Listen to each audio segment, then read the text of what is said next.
15 अगस्त को लाल किले की प्राचीर से प्रधानमंत्री नरेंद्र मोदी ने 6 बड़ी घोषणाएं की हैं जो आपकी जेब और भारत की इकोनॉमी पर असर डाल सकती है।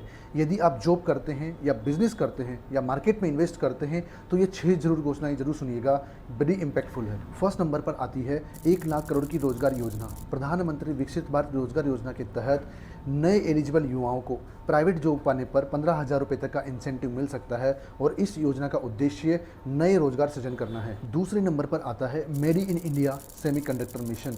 भारत मैन्युफैक्चरिंग इंडस्ट्री में सेमीकंडक्टर्स मैन्युफैक्चरिंग के केस में मिशन मोड में आगे बढ़ रहा है। सरकार का उद्देश्य है कि ज़्यादा से ज़्यादा चिप प्रोडक्शन इंडिया में हो और जो इंडिया की डिपेंडेंसी है आउट ऑफ इंडिया पर इंपोर्ट करने के केसेस में इलेक्ट्रॉनिक और रिलेटेड इंडस्ट्री में वो कम से कम हो और मिशन मोड पर हम लोग आगे बढ़ सकें। तीसरे नंबर पर आता है सरकार ने नेक्स्ट जनरेशन जीएसटी रिफॉर्म की घोषणा की है जिसके तहत एसेंशियल गुड्स और स्मॉल इंडस्ट्रीज को राहत देने की बात कही गई है। चौथे नंबर पर सरकार ने इकोनॉमी को $10 ट्रिलियन बनाने की बात की गई है जिसके लिए रैपिड फोर्स की घोषणा की गई है। ये टास्क फोर्स सरकार को गवर्नेंस और इकोनॉमिक मॉडर्नाइज करने के लिए सपोर्ट करेगी। पांचवें नंबर पर सरकार का फोकस है न्यूक्लियर एनर्जी पर बड़ा पुश।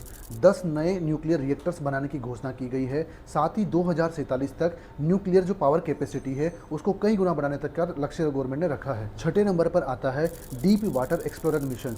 समुद्र के अंदर छिपे एनर्जी और रिसोर्सेज को ज़्यादा से ज़्यादा एक्सप्लोर कर सरकार अपनी कैपेसिटी बढ़ाना चाहती है ताकि इंपोर्ट पर डिपेंडेंसी कम हो जाए, डिपेंडेंसी कम से कम हो जाए। लेकिन ध्यान रखिए ये सारे अनाउंसमेंट्स और टारगेट्स हैं, कोई गारंटेड रिटर्न नहीं है। इसमें कौन सा अनाउंसमेंट्स बिग इम्पैक्ट लाने वाला है, इकोनॉमी पर बड़ा इम्पैक्ट देगा, आप हमें कमेंट कर अपना सुझाव दे सकते हैं।